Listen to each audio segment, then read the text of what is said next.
Foreign ministers of the Community of Latin American and Caribbean States, Celac, demand the United States remove Cuba from its list of countries allegedly sponsoring terrorism.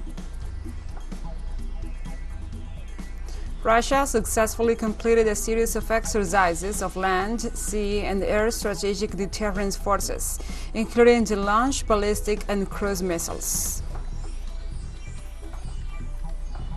And the foreign ministers of the Association of Southeast Asian Nations, ASEAN, held an emergency meeting in Indonesia to address the crisis in Myanmar since the takeover of a military junta in February 2021.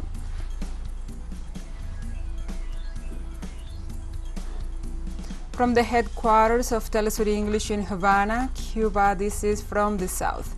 I'm your anchor, Gladys Quesada, and these are the news. On Thursday, foreign ministers of the Community of Latin American and Caribbean States, Celac, demand that the United States remove Cuba from its list of countries allegedly sponsoring terrorism. The demand will be voiced in the framework of the third summit with their counterparts from the European Union in Buenos Aires, Argentina.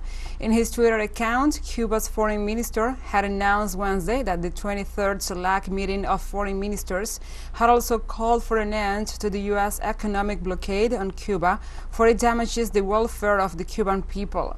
The joint declaration of Celac's 23rd meeting underscores the importance of expanding ties with extra-regional partners based on equity, inclusion also, sovereignty, and non-intervention in internal affairs, among other issues.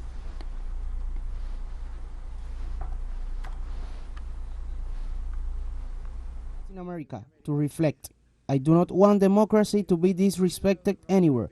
I do not want the people's verdict to be disrespected anywhere. I do not want ongoing electoral process to be disrespected anywhere. We have to get through with the violent ones.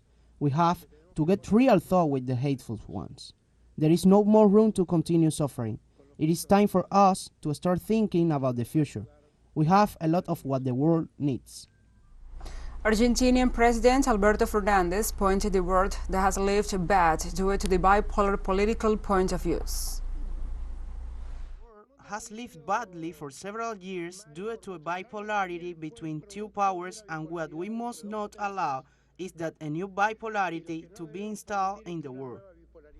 The Congress of the Mexican state of Quintana Roo approved on Wednesday the decriminalization of abortion up to the 12th week of gestation. Thus, Quintana Roo becomes the 11th Mexican state to do so. The initiative, presented by members of the ruling National Regeneration Movement, Morena party, passed with 19 votes in favor, 3 against, and 4 abstentions. Feminist organizations in Quintana Roo expressed on social media their support for this decision, saying that the struggle has paid off and that they will insist on abortion not just being legal, but also being safe and free. On May 25th, Mexico's Supreme Court of Justice passed a constitutional reform allowing the voluntary termination of pregnancy by minors between the age of 12 and 17, victims of rape, without parental approval nor the authorization of a court.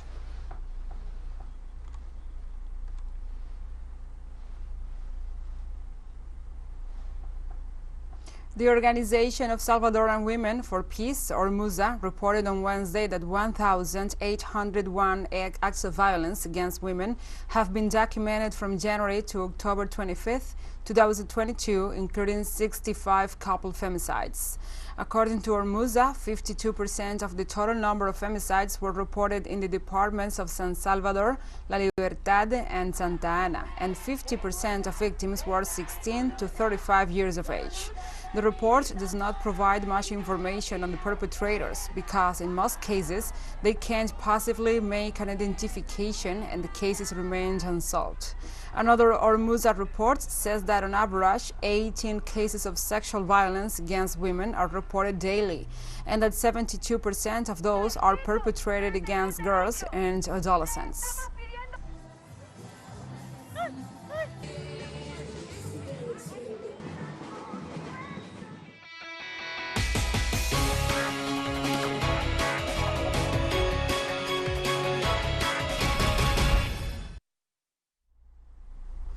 Now we move on to other topics. With Brazil's second-round presidential election only 3 days off, there are increasing signs of despair in the Bolsonaro campaign. In Sao Paulo, our correspondent Brian Meir has more details about this. Second round presidential election is now only 3 days off, and as recent polls show that the Bolsonaro campaign has been unable to narrow the lead of former President Luiz Inácio Lula da Silva, and that in fact he's picking up a little bit of ground after his first round victory by over 6 million votes. There's increasing signs of despair in the Bolsonaro campaign. Scandal after scandal has rocked his campaign since October 2nd. Most recently, one of his key allies, Roberto Jefferson, opened fire with a machine gun and hand grenades against 4 federal police officers who had come to arrest him for making violent threats against Supreme Court Justice Carmen Lucia. Now, yesterday, the Bolsonaro campaign issued an emergency complaint to the Superior Electoral Court claiming, without providing any material evidence, that the Lula campaign had illegally used airtime on radio stations in northeastern Brazil. The claim was rejected by the Superior Electoral Court, saying that the so-called audit they presented was not provided by an auditing company but by a political advertising company. Bolsonaro held a press conference last night for 10 minutes just complaining about it and showing more signs that he may reject the democratic process if he loses the election this Sunday. But at the same time, there's signs that he's more and more politically isolated. Last night at his press conference, the only ally at his side was his chief of intelligence, General Augusto Heleno. His own vice president candidate, General Walter Braga Neto, has failed to appear in any appearances with him recently. And so, as we move into the final stretch here, things are looking better for former President Lula than they are for incumbent Jair Bolsonaro. Now we move on to other topics. During his weekly general audience at the Vatican, Pope Francis dedicated a message to the Brazilian people ahead of next Sunday's presidential elections, which will see incumbent Jair Bolsonaro and hopeful Lula da Silva face each other for the top post. I pray to Our Lady of Aparecida to protect and care for the Brazilian people. Let them be free from hatred, intolerance, and violence. We'll take a short break, but first, remember you can follow us on our TikTok account at TeleSUR English, in which you will be able to see news in different formats, news updates, and more. Other stories coming up, stay with us.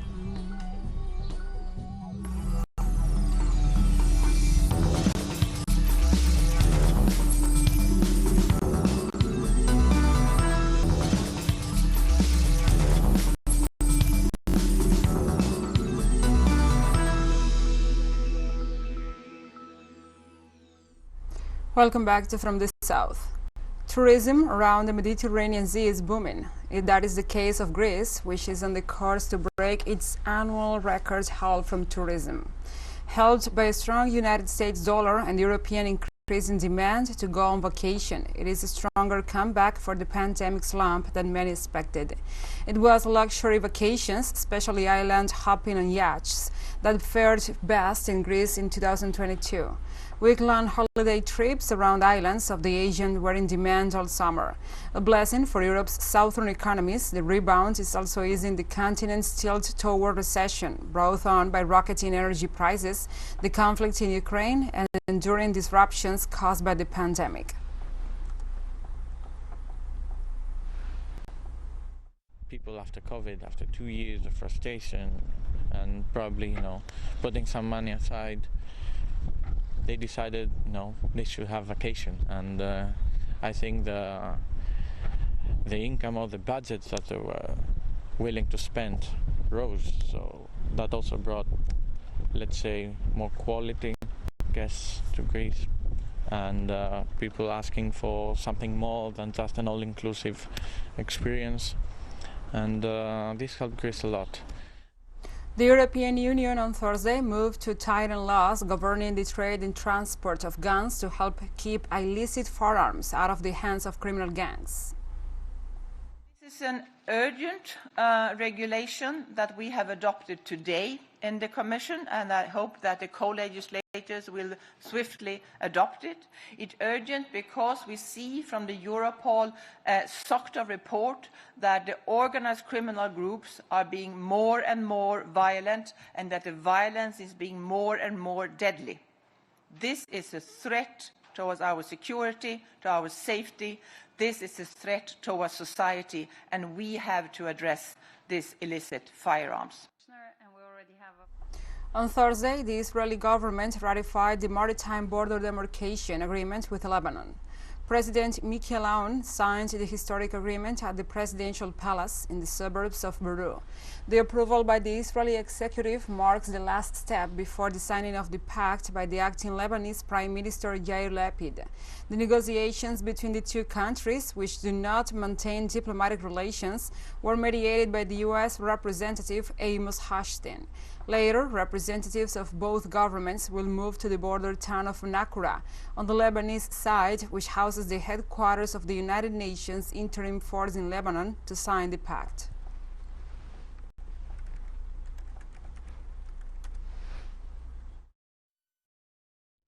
And of course, this is an economic achievement. Yesterday, the production started from the Karish reservoir. Israel will receive 17% of the profits from the Koana Sidon reservoir, the Lebanese reservoir, which will bring money into the state economic that will be used for welfare, health, education, and security. And now let's review key elements and the timeline to the agreement that was considered historic by both parties. The negotiations started on October 14th of 2020 with the indirect mediation of the UN and the US. The agreement puts an end to a dispute over some 860 square kilometers of the Mediterranean Sea, whose main importance lies on the rich gas fields recently discovered by Israel. Tel Aviv announced that it will start building a gas pipeline in the region from where it exports energy to countries such as Egypt and Jordan. It is important to mention that Hezbollah has pledged to support the agreement and not to interfere in the negotiations.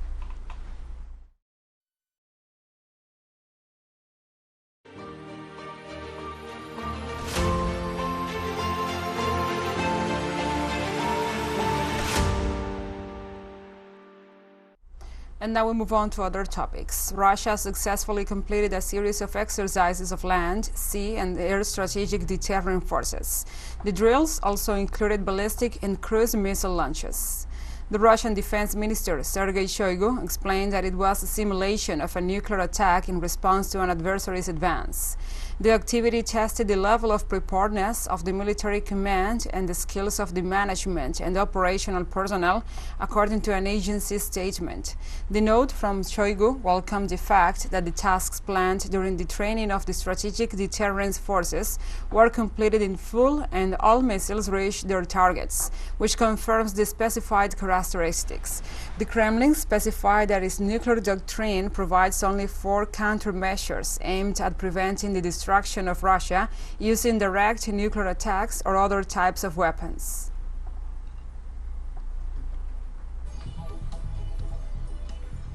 And we have more news coming up after a final short break, so stay with us.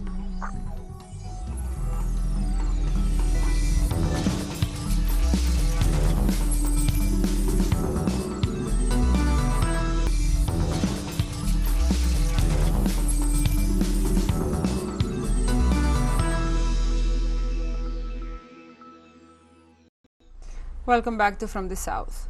Foreign ministers of the Association of Southeast Asian Nations, ASEAN, held an emergency meeting in Jakarta, the capital of Indonesia, to effectively address the crisis in Myanmar since the takeover of a military junta in February 2021. Indonesia's Foreign Minister Retno Marsudi expressed concern over the lack of significant progress in implementing the 5 points of consensus reached in April last year. Marsudi said acts of violence by the Burmese military must stop immediately. Asian foreign ministers agreed to help achieve a peaceful solution with concrete, practical, and time-bound actions. The meeting, from which Myanmar was absent, came after the reported killing on Sunday of 50 to 80 people in an army airstrike against a music festival organized by a rebel group in the north of the country.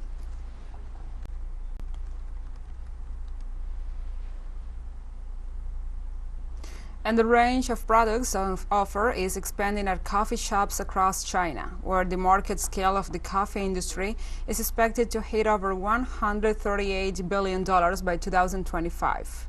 Coffee consumption is growing fast in the Asian nation, turning the traditionally tea-drinking country into one of the world's most promising markets for the coffee industry.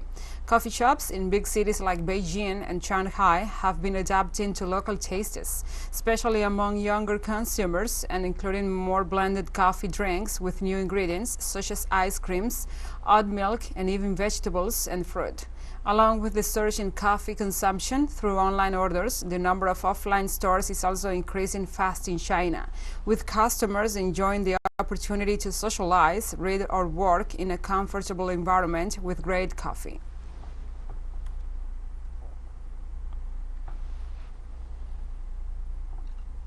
China's foreign trade has shown strong resilience in the January-September period, with the total volume up to nearly 10%, according to the Ministry of Commerce.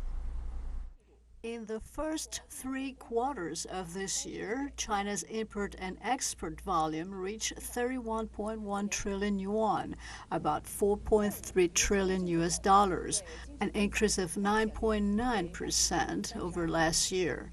Net exports of goods and services contributed 32% to economic growth and boosted GDP by 1 percentage point, making a significant contribution to macroeconomic stability.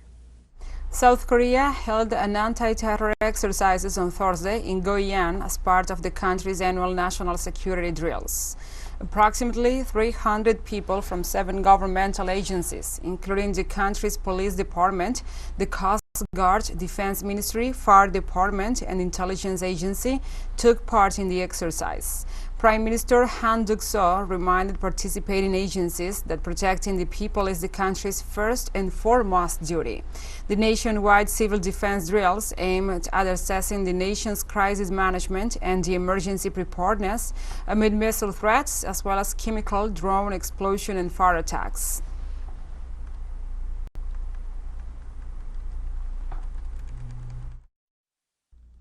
We hope that the agencies related with anti-terrorism continue to do their best for our people and the country to make watertight preparations against terror attacks by keeping in mind that protecting the people is the country's first and foremost duty. The Syrian government accused Israel of carrying out a new missile attack on the outskirts of Damascus. It was the second incident of this kind led by the Tel Aviv regime in the last 3 days, and the third in less than a week. In a statement, the Syrian Ministry of Defense reported the missiles were fired from northern Israel, and therefore the Syrian Air Defense Forces responded by shooting down most of the Israeli missiles. According to the military source, the reports summarized there have been at least 27 attacks launched by Tel Aviv against Syria so far in 2022. The most recent one occurred last Monday, injuring a soldier and causing property damage. Damascus warns that these Israeli attacks aggravate tensions, escalate violence, and cause chaos in the region.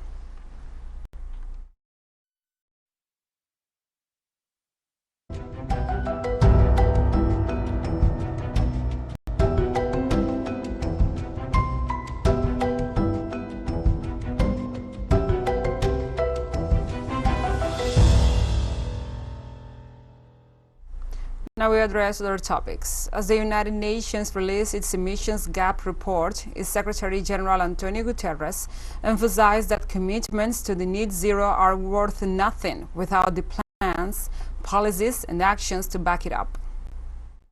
Under current policies, the world is headed for 2.8 degrees of global heating by the end of the century.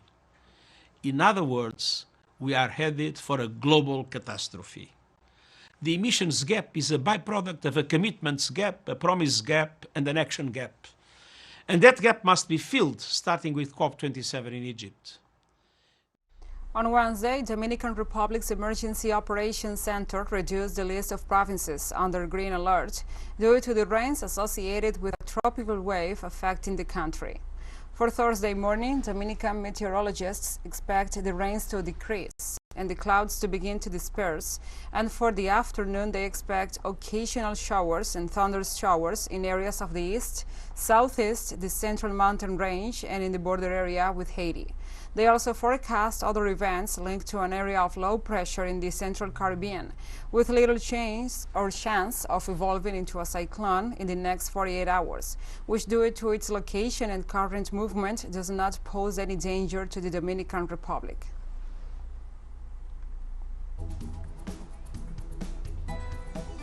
And we have come to the end of this news brief. But remember, you can find this and many other stories on our website at telesurenglish.net. And also, if you feel so inclined, please join us on social media for all the latest news. We are on Facebook, Twitter, Instagram, Telegram, and TikTok. For TeleSUR English, I'm your anchor, Gladys Quesada. Thank you for watching.